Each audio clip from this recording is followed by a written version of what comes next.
Alexander Boris de Pfeffel Johnson was born in New York in 1964. On the left of this picture, he was the eldest of 4 talented children, but Alexander was ambitious too. Upon heading to Eton, Al, as his siblings called him, switched to using his second name. Boris made his way up to Oxford, where he mixed with other old Etonians in the exclusive Bullingdon Club, among them David Cameron.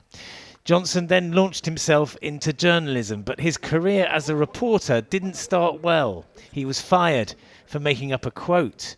And his second job, as the Telegraph's Brussels correspondent, established him, though, as a Eurosceptic voice. The food you buy you go out and buy in shops, cereals, dairy products, meat. Most of the food you buy in shops is the price of that food is artificially inflated by EC subsidies. He also emerged as a witty and engaging speaker and a TV host. Good evening and welcome to Have I Got News For You? I'm Boris Johnson. So by the time he entered Parliament in 2001, he'd built an enviable profile. Johnson became Shadow Arts Minister, but was then fired by Michael Howard for apparently lying, this time about an affair. But that ambition was undimmed. Johnson stood for London Mayor and won, and he now had to be taken more seriously. The reality is that he became very serious very quickly during that campaign, and he beat an incumbent who had a real foothold in London. There followed Boris Bikes and Boris Buses, and although Johnson made mistakes, he was slow to react to the London riots. Why are you here now? 3 days too late. Why are you here now? Why are you here now? Boris the Clown stumbled onto the scene just often enough to maintain the jocular public persona. Never more so than when he found himself stuck on a zip wire at the start of the 2012 Olympics. Get me a rope, okay? He returned to Parliament in 2015 as one of the most recognisable politicians in the country. That made his decision over which side to back in the Brexit referendum critical. I will be advocating vote leave or whatever the team is called. I understand there are many of them. His campaign made some dubious claims. Admit that figure is grotesquely misleading at best. I won't. But the core message was highly effective. Take back control of our democracy. Once again, Johnson had triumphed against the odds, and when his old acquaintance David Cameron quit... I do not think it would be right for me to try to be the captain that steers our country to its next destination. Johnson was the favourite to take over, but the campaign collapsed amid questions about his competence.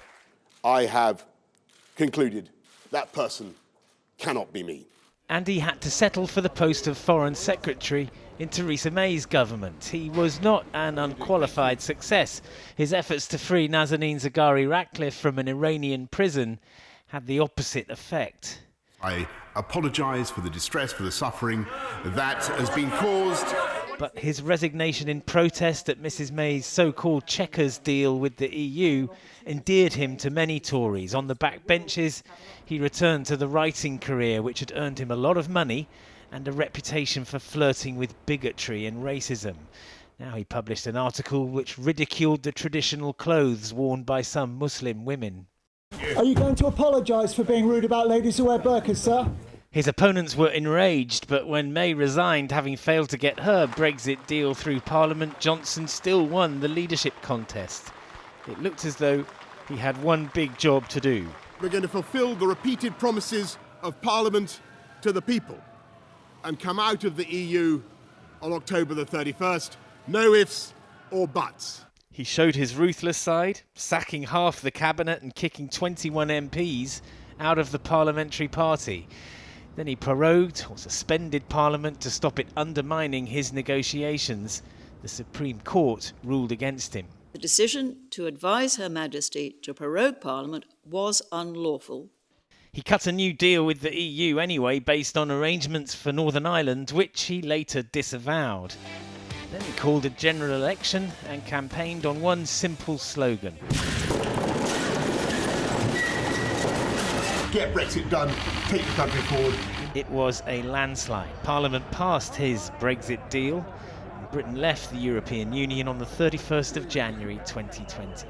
But earlier that same day, Public Health England had announced the first 2 cases of COVID-19 in Britain. Everything was about to change. Johnson eventually ordered the first lockdown in March.